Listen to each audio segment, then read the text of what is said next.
সভায় উপস্থিত সকল সদস্যকে ধন্যবাদ। আপনারা আসন গ্রহণ করুন।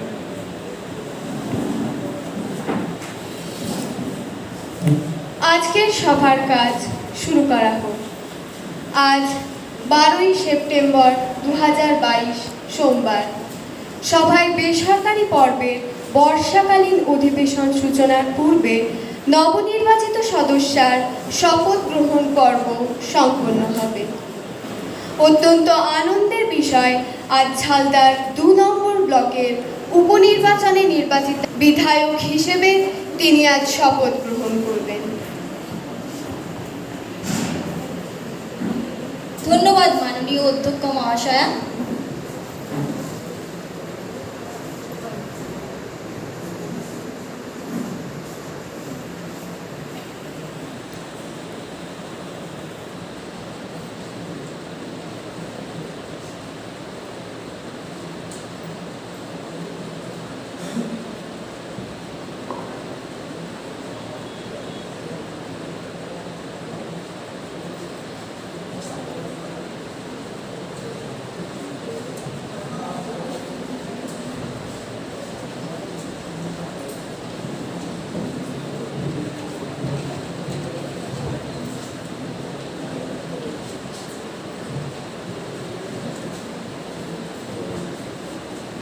আপনি শপথ বাক্য পাঠ করুন।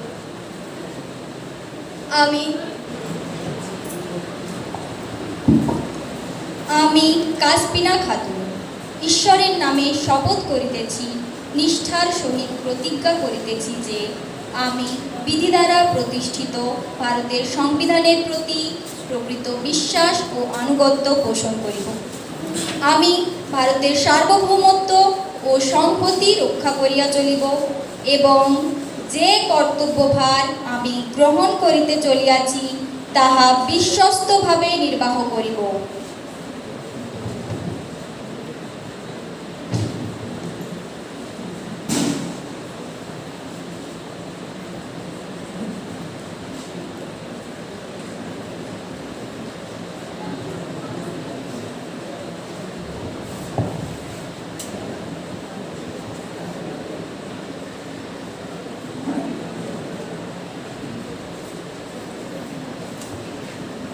মাননীয় সদস্যগণ, সংসদীয় কার্যাবলী আরম্ভ করার পূর্বে আমি এক হৃদয় বিদারক কর্তব্য পালন করতে চাই।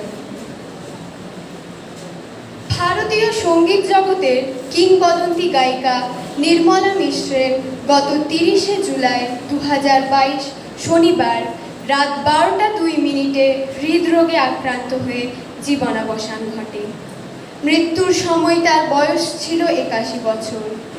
নির্মলা মিশ্রের মৃত্যু দেশবাসীর কাছে মর্মান্তরিক সংবাদ। তাই নির্মলা মিশ্রের স্মৃতির উদ্দেশ্যে শ্রদ্ধা জানিয়ে এ সভা 2 মিনিট নীরবতা পালন করবে।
পালন সমাপ্ত হলো। ধন্যবাদ। সচিব মহাশয়াকে জানানো হচ্ছে নির্মলা মিশ্রের শোক সন্তপ্ত পরিবারের কাছে শোক বার্তা পাঠিয়ে দেওয়া হোক। এবার মাননীয় মুখ্যমন্ত্রী প্রয়াত শিল্পী নির্মলা মিশ্রের সম্পর্কে কিছু কথা বলবেন। ধন্যবাদ মহাশয়া। ভারতীয় সঙ্গীত জগতের গর্ব নির্মলা মিশ্র। তিনি বাংলা ছাড়াও ওড়িয়া ছবিতে একের পর এক গান উপহার দিয়েছেন। 1997 সালে ওড়িশা সরকার গান গান্ধর্বীর সম্মান প্রদান করেন। পশ্চিমবঙ্গ সরকার তাকে 2012 সালে সঙ্গীত সম্মান এবং 2013 সালে সঙ্গীত মহাসম্মান সম্মাননা প্রদান করেন। নির্মলা মিশ্রের মৃত্যুতে বাংলা তথা দেশবাসী স্তব্ধ। হারালো তার কালজয়ী সুরকে। শিল্পীর অমর আত্মার প্রতি শ্রদ্ধা জানাই ও তার শোক সন্তপ্ত পরিবারের প্রতি সমবেদনা জানাই। ধন্যবাদ। ধন্যবাদ। এখন শোক জ্ঞাপন করবেন বিরোধী দল নেত্রী মাননীয়া দেবলীনা চন্দ মহাশয়া। ধন্যবাদ মহাশয়। বাংলার সঙ্গীত জগৎকে দশকের পর দশক সমৃদ্ধ করেছে শিল্পী নির্মলা মিশ্র। কিংবদন্তি কণ্ঠশিল্পীর মৃত্যুতে এই সঙ্গীত জগতে যে শূন্যতার সৃষ্টি হয়েছে সেই শূন্যতা পূরণ হওয়ার নয়। তার আত্মার প্রতি গভীর শ্রদ্ধা জানাই এবং তার শোক সন্তপ্ত পরিবারের প্রতি সমবেদনা জানাই। ধন্যবাদ। ধন্যবাদ। শুরু করছি সংসদীয় কার্যাবলীর প্রথম অঙ্গ প্রশ্নোত্তর পর্ব। আজ সভাতে কিছু তারকা চিহ্নিত ও বেশ কিছু তারকাবিহীন প্রশ্ন জমা পড়েছে। তারকা চিহ্নিত 11-এর 5 নম্বর প্রশ্নটি শিক্ষা বিষয়ক। আমি মাননীয়া বিরোধী দল নেত্রী শ্রীমতী দেবলীনা চন্দ মহাশয়াকে প্রশ্নটি উত্থাপন করার আহ্বান করছি। ধন্যবাদ মহাশয়। 2020 মার্চ মাস থেকে কোভিড-19কে কেন্দ্র করে গোটা রাজ্যের শিক্ষালয়কে বন্ধ করা হয়েছিল। 2 বছর সময়ব্যাপী স্টুডেন্টরা শিক্ষা থেকে দূরে সরে গেছে। আর এখন তো স্কুল ছুটির হার আগের তুলনায় অনেক গুণ বেড়ে গেছে।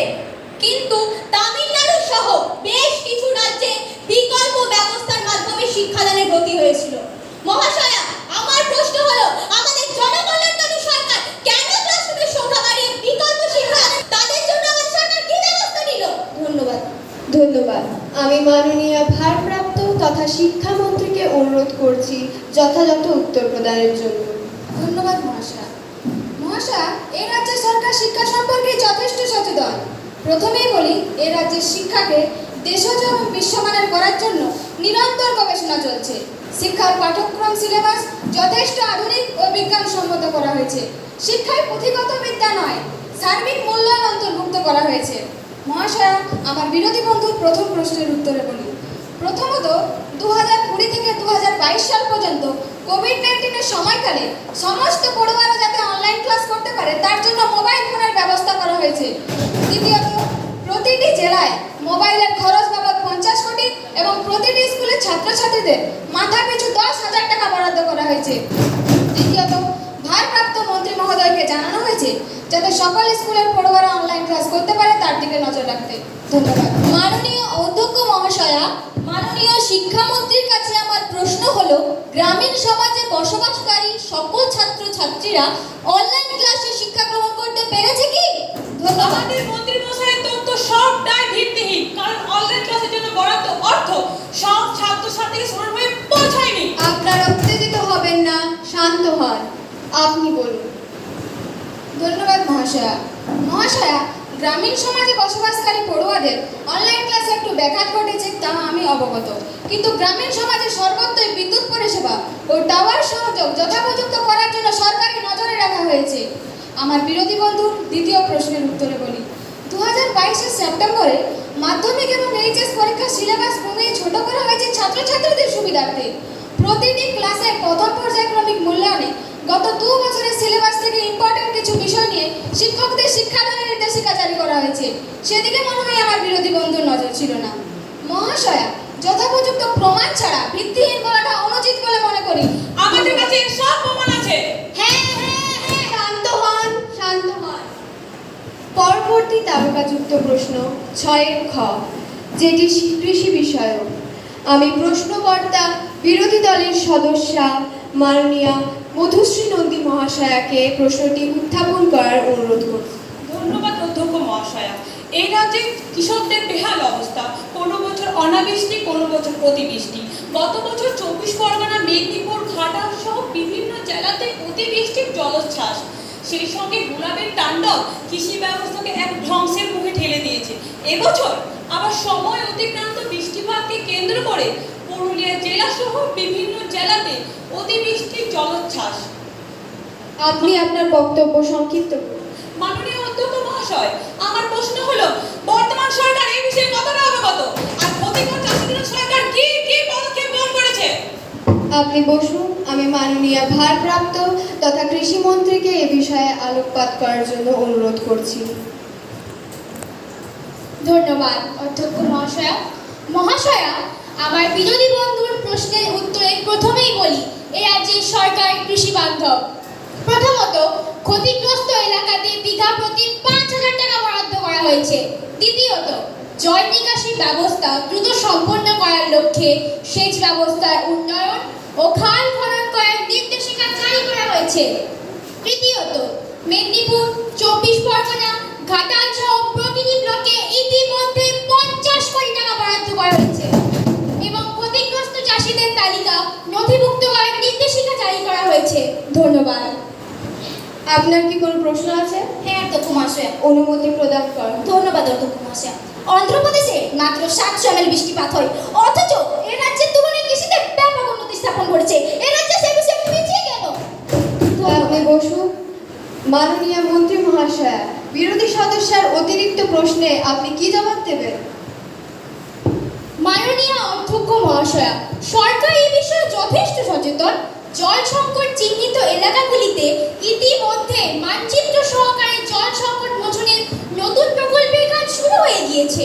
নদী থেকে খাল খনন করে জলের চাহিদা পূরণ করার জন্য যথোপযুক্ত ব্যবস্থা গ্রহণ করা হয়েছে, যাতে আমাদের রাজ্যের চাষিদের ফসল ফলাতে ব্যাঘাত না ঘটে। নদী থেকে বালি সংগ্রহের ক্ষেত্রে বিধিনিষেধ আরোপ করা হয়েছে। এছাড়াও এ রাজ্যের কৃষিকে প্রযুক্তি ও বিজ্ঞান নির্ভর করার ক্ষেত্রে সরকার যথেষ্ট ব্যবস্থা গ্রহণ করেছে। আশা করি আমার বিরোধী বন্ধুর প্রশ্নের উত্তর আমি যথোপযুক্ত উত্থাপন করেছি। ধন্যবাদ। মহাশয়া, কি কি পদক্ষেপ গ্রহণ করা হয়েছে তার কোনো পরিসংখ্যান সরকারের কাছেই নেই। হ্যাঁ মহাশয়া, শুধু লোক শোনানো কিছু ঘোষণা। আপনারা উত্তেজিত হবেন না, শান্ত হয়ে বসুন। এই পর্বের তারকাবিহীন 15 নম্বর প্রশ্নটি পরিবহন বিষয়ক।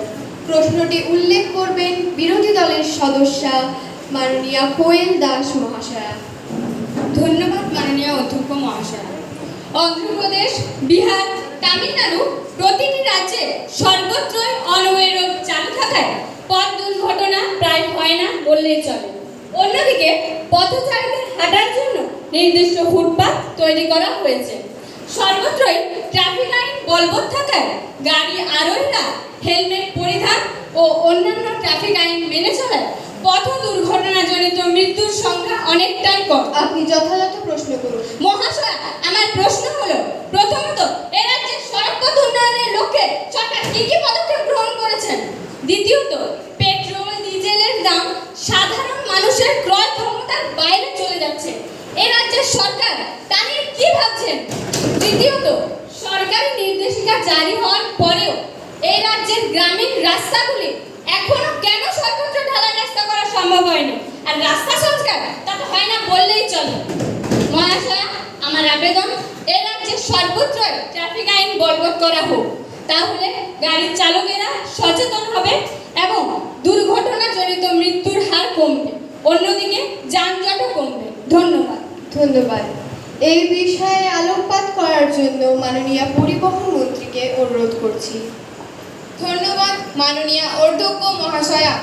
মৌখিক উত্তর প্রদানে আমার বিরোধী বন্ধু সন্তুষ্ট নাও হতে পারে। 15 নম্বর প্রশ্নটি তারকাবিহীন প্রশ্ন, তাই আমি এটি লিখিত আকারে সভায় পেশ করতে চাই। 15 নম্বর প্রশ্নের উত্তর সভায় লিখিত আকারে পেশ করার অনুমতি প্রদান করা হলো। ধন্যবাদ মহাশয়া।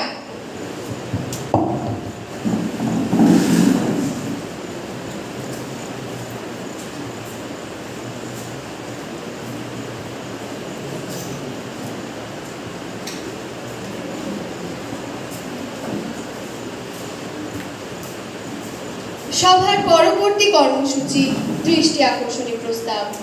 আজ সভাতে মোট 4টি দৃষ্টি আকর্ষণী প্রস্তাব জমা পড়েছে, যেগুলি হল পরিশিষ্ট নম্বর 10-1, প্রাইভেট হাসপাতালগুলিতে স্বাস্থ্যসাথী কার্ডের মান্যতার অভাব বিষয়ে স্বাস্থ্য দপ্তরের মন্ত্রীর দৃষ্টি আকর্ষণ করতে চেয়েছেন বিরোধী সদস্যা শ্রীমতী পায়েল মাহাতো মহাশয়া। পরিশিষ্ট নম্বর 10-2, পুরুলিয়ার প্রত্যন্ত গ্রামীণ অঞ্চলে ঘন ঘন লোডশেডিং বিষয়ক শ্রীমতী মধুশ্রী নন্দী মহাশয়া বিদ্যুৎ নিগম দপ্তরের নিকট দৃষ্টি আকর্ষণ করার আবেদন রেখেছেন। পরিশিষ্ট নম্বর 10-3, পুরুলিয়া বাঁকুড়ায় জলের অভাবে ধানের চাষ বন্ধ হতে চলেছে। এ বিষয়ে মাননীয় সদস্যা কোয়েল দাস মহাশয়া কৃষি উন্নয়ন দপ্তরের নিকট দৃষ্টি আকর্ষণ করতে চেয়েছেন। পরিশিষ্ট নম্বর 10-4, পশ্চিমবঙ্গে মাঙ্কি পক্সের সচেতনতা ও প্রতিরোধমূলক পদক্ষেপ গ্রহণ। এই বিষয়ে মাননীয় স্বাস্থ্যমন্ত্রীর দৃষ্টি আকর্ষণ করতে চেয়েছেন বিরোধী দল নেত্রী মাননীয়া দেবলীনা চন্দ মহাশয়া। এইগুলির মধ্যে শ্রীমতী দেবলীনা চন্দ মহাশয়ার প্রস্তাবটি গ্রহণ করা হলো।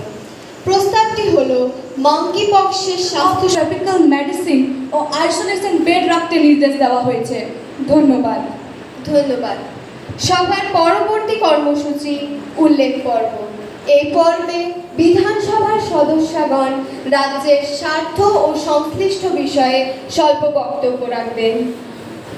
মহাশয়া, আমি বিরোধী দলনেত্রী দেবলীনা চন্দ এই উল্লেখ পর্বে মালদা, মুর্শিদাবাদ ও দক্ষিণ 24 পরগনার প্রত্যন্ত জেলাতে নারী ও শিশু পাচার সম্পর্কিত বিষয়ে আলোচনার অনুমতি প্রার্থনা করছি। আপনাকে অনুমতি প্রদান করা হলো। এই পর্বের জন্য 1 ঘন্টা সময় নির্ধারণ করা হলো। ধন্যবাদ মহাশয়া।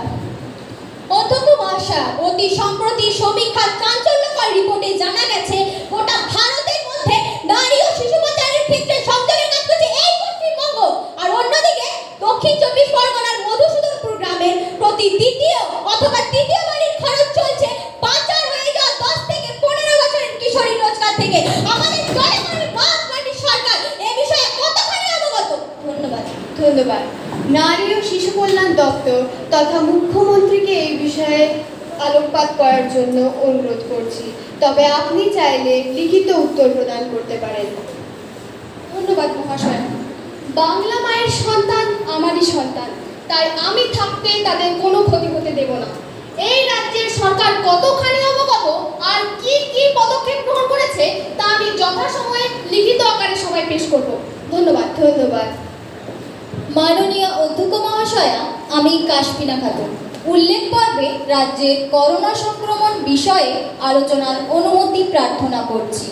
আপনাকে অনুমতি প্রদান করা হলো। ধন্যবাদ মাননীয় অধ্যক্ষ মহাশয়া। করোনা আবার ক্রমশ প্রকট হয়ে উঠছে। 24 ঘন্টায় আক্রান্তের সংখ্যা যেমন বৃদ্ধি পাচ্ছে, তেমনি মৃত্যুর হারও বেড়ে চলেছে। আক্রান্ত রোগের সংখ্যা প্রায় 10,000 ছাড়িয়ে গেছে। মাননীয় অধ্যক্ষ মহাশয়া, এই বিষয়ে আমাদের স্বাস্থ্য দপ্তর কি কি পদক্ষেপ গ্রহণ করেছেন? ধন্যবাদ। এই বিষয়ে আলোকপাত করার জন্য মাননীয় স্বাস্থ্যমন্ত্রীকে অনুরোধ করছি। তবে আপনি চাইলে লিখিত উত্তর পেশ করতে পারবেন। ধন্যবাদ অধ্যক্ষ মহাশয়। করোনার সংক্রমণ ও তার ভয়াবহ মৃত্যুকে কেন্দ্র করে আমি শোকাহত ও অনুতপ্ত। আমার বিরোধী বন্ধুর প্রস্তাবের যথাযথ উত্তর আমি লিখিত আকারে সভায় পেশ করতে চাই। ধন্যবাদ। আপনাকে অনুমতি প্রদান করা হলো। মাননীয় অধ্যক্ষ মহাশয়া, পুরুলিয়া জেলার বলরামপুরের গ্রামীণ হাসপাতালে জরুরি ও অভ্যন্তরীণ পরিষেবা আপাতত বন্ধ থাকবে। এই মর্মে নোটিশ দেওয়াকে কেন্দ্র করে স্থানীয় বাসিন্দাদের মধ্যে যে বিক্ষোভের সৃষ্টি হয়েছে তা যথেষ্ট উদ্বেগজনক। আমি 0 পর্বে এর প্রস্তাবটি উত্থাপন করার অনুমতি প্রার্থনা করছি। ধন্যবাদ। বিধানসভার কার্যাবলী 2টি পর্বে বিভক্ত। 2টি পর্বের মধ্যে কোনো সময়ের অবকাশ না থাকায় এই সময়কে 0 আওয়ার পর্ব বলা হয়। পূর্বে নোটিশ না দিয়ে আমার অনুমতি নিয়ে অতি সম্প্রতি জনস্বার্থ সংরক্ষিত বিষয় এই 0 আওয়ার পর্বে উল্লেখিত, কিন্তু সময়ের স্বল্পতার জন্য এই পর্বটি উল্লেখ করা সম্ভব হচ্ছে না। পরবর্তী কর্মসূচি সরকারি পর্ব। অধ্যক্ষ মহাশয়, এই মন্ত্রিসভা বিশ্বাস প্রয়োজনীয়তা ও ভরসা হারিয়েছে। তাই এই মন্ত্রিসভার বিরুদ্ধে অনাস্থা প্রস্তাব পেশ করতে চাই। আপনাকে এ বিষয়ে সভার অনুমতি দিতে হবে। ধন্যবাদ মহাশয়। এই মন্ত্রিসভার বিরুদ্ধে অনাস্থা প্রস্তাব উত্থাপনের জন্য সভার অনুমতি প্রার্থনা করছি। ধন্যবাদ। প্রশ্ন হলো যে মাননীয় সদস্যকে অনাস্থা প্রস্তাব উত্থাপনের জন্য অনুমতি দেওয়া হোক। যারা প্রস্তাবটির পক্ষে তারা হ্যাঁ বলুন, আর যারা বিপক্ষে তারা না বলুন। সবার সংখ্যাগরিষ্ঠের সমর্থনের ভিত্তিতে আপনি সবার অনুমতি লাভ করেছেন। ধন্যবাদ মহাশয়। এই সভা মন্ত্রী পরিষদের প্রতি অনাস্থা প্রকাশ করেছে। এই রাজ্যকে শিক্ষা, স্বাস্থ্য, অন্যান্য প্রদান, নারী ও শিশু সুরক্ষা দান সকল ক্ষেত্রে চরম অরাজকতা ও বঞ্চনা গ্রাস করেছে। এক অন্ধ রাজনীতিকে সঙ্গী করে সজল পোষণ ও দুর্নীতির বদ্ধজালে আবদ্ধ এই সরকার রাজ্যকে অচল অরণ্য নৈরাজ্যের শিকার করেছে। ধন্যবাদ। মহাশয়া, শিক্ষা কেন্দ্রের উপযুক্ত মানের অভাব, পদ্ধতিগত কাঠামোর অভাব, শিক্ষকের অপতুল্যতা এই রাজ্যের শিক্ষাকে সর্বভারতীয় শিক্ষা ব্যবস্থায় এক নিম্নমানের স্থান দিয়েছে। শিক্ষিত প্রজন্মদের বেকারত্বের শংসাপত্র, শিক্ষা তাদের গৃহহীন পথবাসী করে তুলেছে। মহাশয়, বিদ্যুৎহীনতা, অযোগ্য পরিবহন ব্যবস্থা ও আবাসহীনতায় আক্রান্ত গ্রামের পর গ্রাম, শত সহস্র বিপিএল কার্ডের প্রার্থী শস্য প্রান্ত থেকে বঞ্চিত। হাসপাতালে শয্যা নেই, চিকিৎসা নেই, ওষুধ নেই, নেই আধুনিক যন্ত্রপাতি, কেবল চোখ ভোলানো উচ্চ ইমারত যা সুপার স্পেশালিটি হাসপাতালের নাম ছড়াচ্ছে। মহাশয়, নারী ও শিশু পাচারিতে এই রাজ্য দেশের মধ্যে সংযোগস্থল হয়ে উঠেছে। করোনাকালীন সময় কত যে নারী পাচার হলো, শিক্ষণ অঙ্গনও ছাড়লো, বাল্য বিবাহের শিকার হলো, তার সঠিক পরিসংখ্যান এই সরকারের কাছে নেই। মিথ্যা তথ্য ও আশ্বাসের পরিপূর্ণ হয়ে উঠেছে। তাই আমি এই মন্ত্রিসভার বিরুদ্ধে সম্পূর্ণভাবে অনাস্থা রাখছি। ধন্যবাদ। ধন্যবাদ। মাননীয় মুখ্যমন্ত্রীকে সরকারের বিরুদ্ধে আনা অভিযোগের উত্তর প্রদানের জন্য অনুরোধ করছি। ধন্যবাদ মহাশয়া। মাননীয় অধ্যক্ষ মহাশয়া, প্রথমেই বলি এ রাজ্যের শিক্ষাকে দেশজ এবং বিশ্বমানের করার জন্য নিরন্তর গবেষণা চলছে। তা একটু আগে মাননীয় শিক্ষামন্ত্রীর নিকট থেকে বিরোধী বন্ধুরা জ্ঞাত হয়েছেন। এবারে আমি বলি, শিক্ষাকে ভারমুক্ত করতে প্রথম ও দ্বিতীয় শ্রেণীতে লার্নিং উইদাউট শিখন চালু করা হয়েছে। এ রাজ্যে 20টি জেলায় 50,000 প্রাথমিক বিদ্যালয় আছে, যার 80% গ্রামীণ এলাকায়, এবং সরকারি শিক্ষা ব্যবস্থা সংখ্যাগত বিচারে প্রথম স্থান অধিকার করেছে। এসএসসির মাধ্যমে যথাযথ শিক্ষক নিয়োগ, প্রযুক্তিগত দিক দিয়ে আইসিটি কম্পিউটার ক্লাস, কেওয়াইএল প্রতিস্থাপন, রাজ্যের প্রায় প্রতিটি বিদ্যালয়ের দিকে বিশেষ নজর দিয়ে কাঠামোগত পরিবর্তন সাধিত হয়েছে। সরকার স্বাস্থ্য খাতে বরাদ্দ বৃদ্ধি করেছে। শিশু স্বাস্থ্য, প্রসূতি স্বাস্থ্য প্রভৃতির প্রতি নানা কল্যাণমূলক প্রকল্প গৃহীত হয়েছে। করোনার ভয়ঙ্কর পরিস্থিতিতেও এ রাজ্য স্বাস্থ্য পরিষেবার অটুট কার্যক্রম চালিয়ে গেছে। জেলাতে সিসিউ স্থাপন ও প্রায় 20,000 চিকিৎসক নিয়োগ করা হয়েছে। বাংলা আবাস যোজনার মধ্য দিয়ে প্রত্যেক বিপিএল কার্ড হোল্ডারদের আবাসন দান করা হচ্ছে। এই রাজ্যকে এ সরকার অক্সিজেন দান করেছে শান্ত হওয়াসে উন্নত ভাবনায় বাঁচার জন্য। এই প্রকল্পগুলি তার প্রমাণ। কন্যাশ্রী, শিক্ষাশ্রী, স্বাস্থ্যসাথী, দুয়ারে সরকার, সমবেতী প্রকল্প, শিল্পী ভাতা, নিজ গৃহ, নিজ ভূমি, সবুজ শ্রী প্রকল্প ইত্যাদি। এছাড়া এবছর পঞ্চায়েত এলাকাতে বিনা মূল্যে সামাজিক সুরক্ষা যোজনা প্রকল্প চালু করা হয়েছে। এই প্রকল্পে যুক্ত 60 বছরের ঊর্ধ্বে প্রত্যেক নাগরিককে 2 লক্ষ টাকা অনুদানের ব্যবস্থা করা হয়েছে, যা কোনো কালে কোনো সরকার এভাবে রাজ্যবাসীদের জন্য এত সব সুযোগ সুবিধা করে দিতেই পারেনি। তাই অনাস্থা প্রস্তাব এক প্রহসন ছাড়া কিছুই নয়। ধন্যবাদ। আপনি কি জবাবি ভাষণ দেবেন? হ্যাঁ মহাশয়। অনুমতি প্রদান করুন। ধন্যবাদ মহাশয়। কথাই এবং কাজে এই সরকার বিস্তর ভাড়া। এসএসসি সংক্রান্ত সমস্যার এখনো সমাধান হয়নি। কাজে স্কুলগুলি শিক্ষক বঞ্চিত।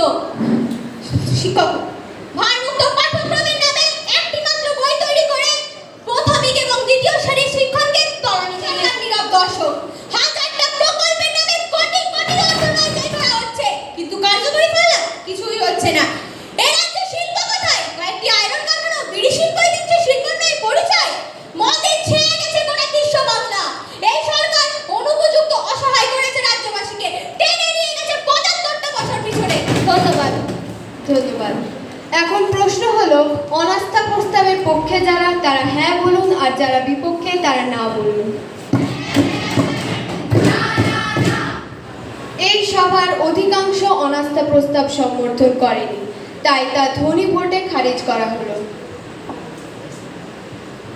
আজ সভাতে সরকারি পর্বে বিল সংক্রান্ত বিষয়ে আলোচিত হবে। এই পর্বের প্রথম বিলটি পাঠ করবেন নারী ও জনকল্যাণ দপ্তরের মন্ত্রী মাননীয়া প্রিয়াঙ্কা দাস মহাশয়া। ধন্যবাদ মাননীয় অধ্যক্ষ মহাশয়। আমি প্রিয়াঙ্কা দাস, নারী কল্যাণ দপ্তরের মন্ত্রী। বিল নম্বর 112 ক, নারী কল্যাণ সংক্রান্ত বিল 2022। বিলের শিরোনাম নিউ পেনশন স্কিম 2022। মহাশয়া, এই বিলে উল্লেখ আছে রাজ্যের সমস্ত মেয়েদের বিনামূল্যে সারা জীবন পেনশন দেবে আমাদের রাজ্য সরকার। আমি বিধানসভায় নিউ পেনশন স্কিম বিলটি পেশ করার অনুমতি প্রার্থনা করছি। ধন্যবাদ। এখন প্রশ্ন হলো, নারী কল্যাণ ও জনকল্যাণ দপ্তরের মন্ত্রী মাননীয়া প্রিয়াঙ্কা দাস মহাশয়াকে নিউ পেনশন স্কিম 2022 বিলটি সভায় পেশ করার জন্য অনুমতি প্রদান করা হোক। যারা বিলটির পক্ষে তারা হ্যাঁ বলুন, আর যারা বিপক্ষে তারা না বলুন। বিধানসভার বেশিরভাগ সদস্যা বিলটি পেশ করার পক্ষে, তাই নিউ পেনশন স্কিম 2022 বিলটি পেশ করার অনুমতি প্রদান করা হোক। ধন্যবাদ। আমি বিলটি সভার টেবিলে পেশ করছি। ধন্যবাদ। বিলটির দ্বিতীয় পঠনের জন্য 22শে জানুয়ারি 2023 তারিখটি নির্ধারণ করা হলো। সরকারি পর্বের বিলে 112 গ প্রথম পঠন সম্পন্ন হয়েছে। এই সরকারি পর্বের বিলের দ্বিতীয় পঠনের জন্য মাননীয় পরিষদীয় মন্ত্রীকে আহ্বান করা হচ্ছে। ধন্যবাদ অধ্যক্ষ মহাশয়া। মহাশয়া, আমি ঐশিকী দত্ত, পরিষদীয় বিভাগীয় মন্ত্রী। বিল নম্বর 123 ক, নির্বাচিত প্রতিনিধিদের দলত্যাগ বিরোধী বিল 2022 সভায় উত্থাপন করার জন্য অনুমতি প্রার্থনা করছি। মাননীয় পরিষদীয় মন্ত্রী মহাশয়া, বিল নম্বর 123 ক, বিলের শিরোনাম নির্বাচিত প্রতিনিধিদের দলত্যাগ বিরোধী বিল 2022 সভায় উত্থাপন করতে চান। যারা বিলটির পক্ষে তারা উঠে দাঁড়ান। সভার 1/10 অংশে সদস্যরা বিলটি পেশ করার পক্ষে, তাই আপনি বিলটি সবাই উত্থাপন করতে পারেন। ধন্যবাদ অধ্যক্ষ মহাশয়া। আমি বিল নম্বর 123 ক, বিলের শিরোনাম নির্বাচিত প্রতিনিধিদের দলত্যাগ বিরোধী বিল 2022 বিবেচনার জন্য প্রস্তাব পেশ করছি। ধন্যবাদ। ধন্যবাদ। আমি মার্শালকে বলছি বিলটি সভার সদস্যদের কাছে প্রেরণ করা হোক।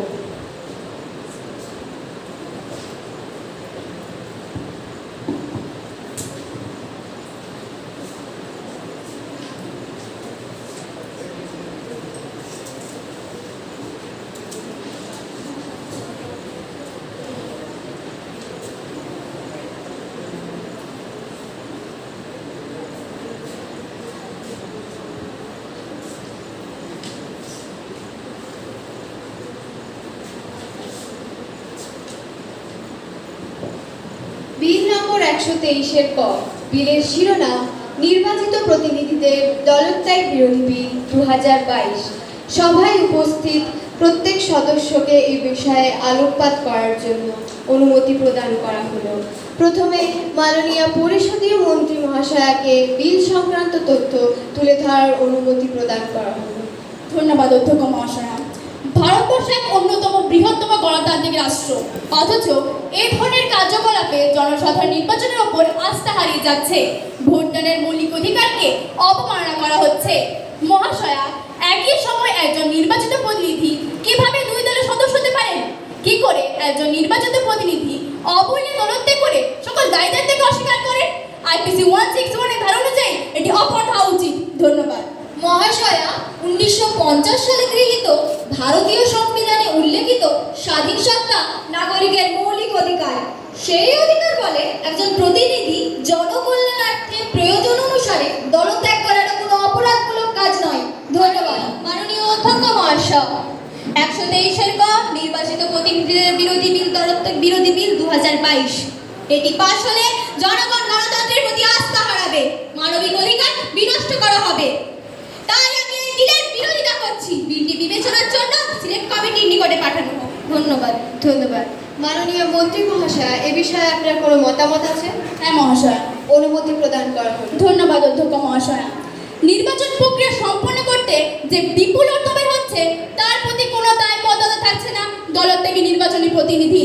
দলীয় শাসন নিয়মানুবর্তিতা শৃঙ্খলা বিঘ্নিত হচ্ছে। সার্বভৌম গণতান্ত্রিক রাষ্ট্রের সংবিধানের পূর্ণ মর্যাদা রক্ষা করার জন্য এই রাজনৈতিক কার্যকলাপ অতি শীঘ্র বন্ধ করা প্রয়োজন। এই ধরনের দৈত্য সত্তাধারী নির্বাচিত প্রতিনিধির নির্বাচনের প্রার্থীপদ বাতিল করে দেওয়া উচিত, যেহেতু এটি সকল দিক দিয়ে এক অসৎ ও অন্যায় কার্য। IPC 171F, 171G, 171I এর ধারা অনুযায়ী শাস্তিযোগ্য অপরাধ হিসাবে এটি বিবেচিত হওয়া উচিত। এই ধরনের অরাজনৈতিক কার্যকলাপ বন্ধ করার জন্য নির্বাচিত প্রতিনিধিদের দলত্যাগ বিরোধী বিল 2022 একান্তই আবশ্যক। বিধানসভায় উপস্থিত সকল সদস্যকে আমি অনুরোধ জানাচ্ছি বিলটির সমর্থনের জন্য। মহাশয়া, বিলটি যেভাবে সবাই স্বীকৃত হলো তা গ্রহণ করা হোক। ধন্যবাদ। ধন্যবাদ। প্রশ্ন হলো বিল নম্বর 123-এর ক। বিলের শিরোনাম নির্বাচিত প্রতিনিধিদের দলত্যাগ বিরোধী বিল 2022 সভায় যেভাবে স্বীকৃত হলো তা গ্রহণ করা হোক। যারা বিলটির পক্ষে তারা হ্যাঁ বলুন, আর যারা বিপক্ষে তারা না বলুন। সভার সংখ্যাগরিষ্ঠের সমর্থনের ভিত্তিতে সভায় বিলটি গৃহীত হয়েছে। সভায় বিলটি গৃহীত হয়েছে। বিল নম্বর 123-এর ক। বিলের শিরোনাম নির্বাচিত প্রতিনিধিদের দলত্যাগ বিরোধী বিল 2022 সভায় পাশ হলো। সচিব মহাশয়াকে জানানো হচ্ছে বিলটি রাজ্যপালের সম্মতির জন্য প্রেরণ করা হোক। আজকের সভা শান্তিপূর্ণভাবে আলোচনা করায় সকলকে ধন্যবাদ জানাই। আমি রাজ্যের সুখ, শান্তি ও সমৃদ্ধির কামনা করি। আজকে বিধানসভার কাজ এখানেই শেষ হলো এবং সবার কাজ অনির্দিষ্টকালের জন্য মুলতবি ঘোষণা করা হলো।